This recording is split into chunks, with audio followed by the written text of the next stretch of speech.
Kayo po ba mga bossing ko ay isa sa mga maraming pangarap sa buhay at gusto nyo po na kagad ito'y inyo pong makamtan?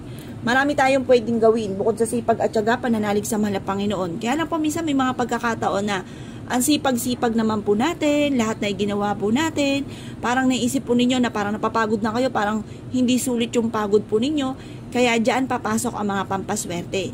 Masasabi ko lamang, ito po yung ating sile at ganoon din po yung ating pong piso, ay basta focus ka lamang. Alam niyo po ba, kahit yung anong bagay na pwede natin gamitin pampaswerte, basta kayo po ay lumakas lang yung kalooban ninyo at maging positibo lang kayo. Kasi yun lang ang pinaka-priority natin.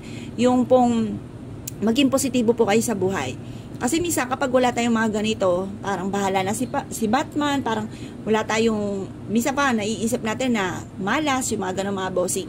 Kaya mas mainam, meron tayong mga ganito, dahil once na meron kang pampaswerte, nasa isipan nyo, suswertihin po kayo. Na yun naman po ang pinakamaganda dahil naiisip nyo na kayo po isuswertihin natin, hindi na kayo mamalasin pa.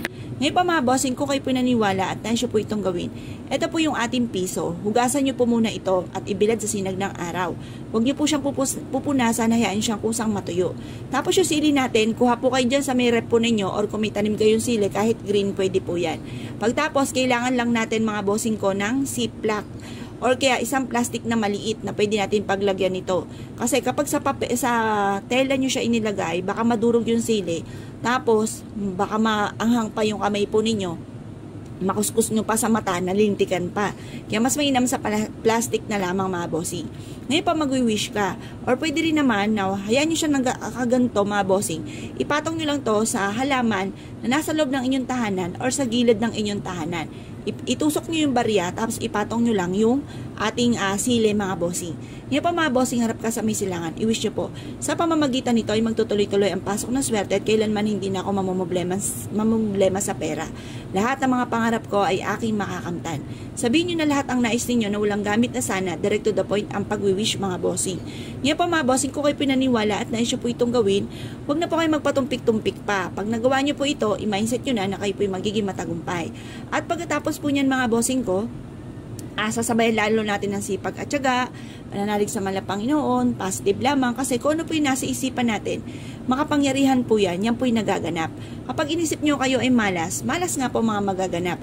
Kaya ako lagi mga sabi ko po sa kanila, ang iisipin lagi natin ay swerte, o yan mga magaganda. Sabi nyo, magkakaroon ako ng maraming pera. Huwag nyo isipin na wala kayong pera. Pagka halimbawa kayo po ay walang pera, tayo po ay huwag makakalimot magdasal. Humingi po tayo na pagkalooban tayo ng malaking benta or kaya po paulit-ulitin nyo po kasi ako ganun din. Lahat na po na santo tinawag ko mga bossing at lagi ko sinasabi magkakaroon ako ng malaking benta. Nangyayari nga po yan mga bossing. Kaya lang minsan sa sobrang abala ko, minsan nakakalimot din po ako mga bossing ko na mag-wish or magdasal. Pero sa may silangan, hindi ko naman nakakalimutan. Pero minsan nakakalimot din po ako na mag-wish. Ngayon, pag po sumapit na ng hapon, ay kakaunti ang benta, naisip ko, ay nakalimutan ko magdasal. Kaya panalangin ko, ang lagi ko pong po sa inyo, payo, magdadasal po lagi kayo, mag-wish kayo ng mula sa inyo pong puso at magkakatotoo po yan. Tapos, subukan nyo po ng ganito mga pamamaraan at syempre, sipag at tiyaga at lalo tayong kumapit sa mahal na Panginoon, lalo na kung marami kang mga pangarap sa buhay. At ganoon din po mga bossing, kung tiripik ang inyong mga pangarap, dapat tiripik din ang pagkayod.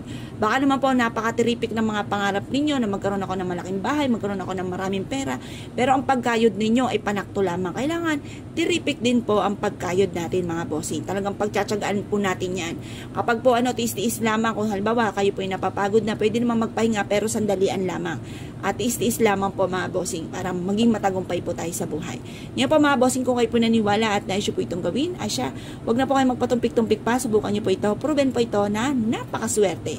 Good luck po sa inyo po lahat.